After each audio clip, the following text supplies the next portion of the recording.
Samsung's upcoming One UI 8 5 is back in the headlines, and this time the leak confirms two major features that Samsung plans to highlight officially. These features were discovered inside the updated Tips app on One UI 8 5, which means Samsung wants users to notice and use them immediately. The features are called Direct Voicemail and Private Album, and both focus on privacy and convenience.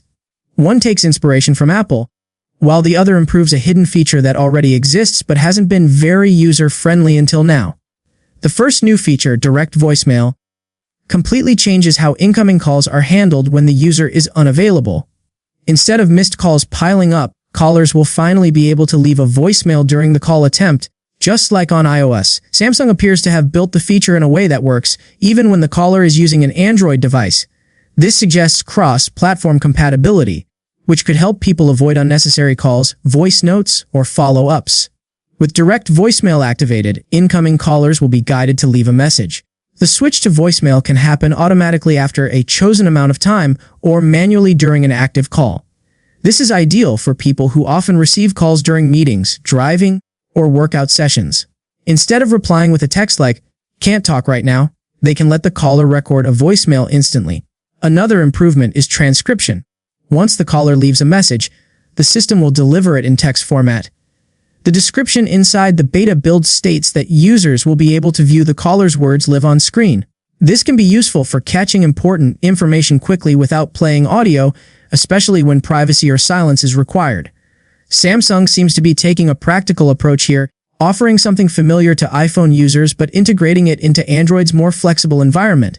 The second major addition is Private Album. The idea of hiding photos is not new, but Samsung's implementation so far has been hidden behind Gallery Labs, which is a developer-style settings menu. Most users never go there, so the feature remained limited. With One UI 8 5, Private Album becomes a visible and official part of the Gallery app. It will show up as its own folder, but access will require biometric authentication before anything can be viewed.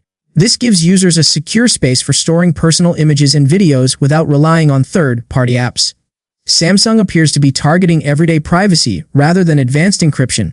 For example, screenshots, scans, family photos, and documents could be protected without extra setup. The folder will not open unless the user verifies identity with fingerprints or face unlock, making it harder for others to accidentally or intentionally access private content. Samsung is expected to start the One UI 8 5 beta program soon. Leaks point to December 8th as the beginning of public testing, and the first devices to receive it will be from the Galaxy S25 lineup. Samsung usually starts with its latest flagships, and this appears unchanged for the new update. In addition to feature leaks, there is now a clearer picture of how Samsung plans to roll out the software. According to new information, the beta will be released in two phases. Phase 1 includes the United States, United Kingdom, South Korea, and Germany. These regions typically get access first due to larger user bases, faster feedback cycles, and Samsung's testing partnerships. Phase 2 will extend the beta to India and Poland. These markets usually receive updates slightly later, but also provide valuable feedback due to large numbers of budget-friendly and mid-range devices. This structured rollout gives users a more predictable timeline, instead of waiting randomly for updates to show up.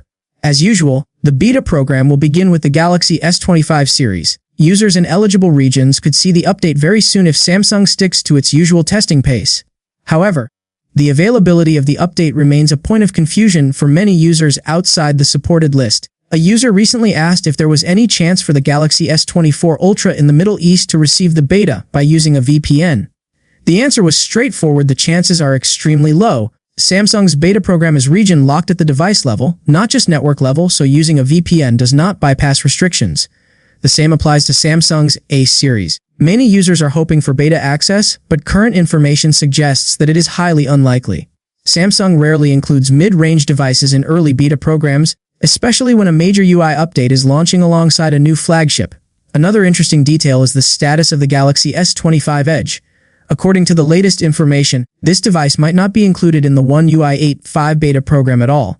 There are still no beta builds spotted for it, and it remains on a stable firmware, while the S25, S25 Plus, and S25 Ultra have already moved to beta versions.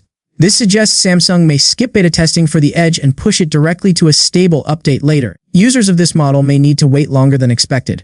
As for foldables and older flagships, the Galaxy Z Fold 7 and Galaxy S24 series have already begun internal testing. However, These devices are likely to skip the beta phase entirely. Current projections suggest that One UI 8.5 could arrive directly as a stable update for them in the second quarter of next year. This approach has been used before, allowing Samsung to focus beta testing on its newest hardware before optimizing software for older models. Overall, One UI 8.5 looks like a meaningful update, not just a visual refresh. Direct voicemail and private album are practical user-focused features that improve everyday experience. The structured beta rollout also makes the update easier to understand and anticipate. Samsung is clearly preparing for a busy software season, with the S25 series leading the charge, followed by foldables and previous generation flagships. Users interested in early access will want to stay updated on regional availability and device eligibility, because access will remain limited. More leaks and changes are expected as testing begins, and additional features could be revealed over time. Updates around security, system apps, and AI enhancements are also rumored but not confirmed yet. That wraps up the latest information on One UI 8.5, the new features, the rollout plan, and device eligibility. More updates will follow as beta builds continue to appear, so staying tuned will help users keep track of what's changing and when it will arrive.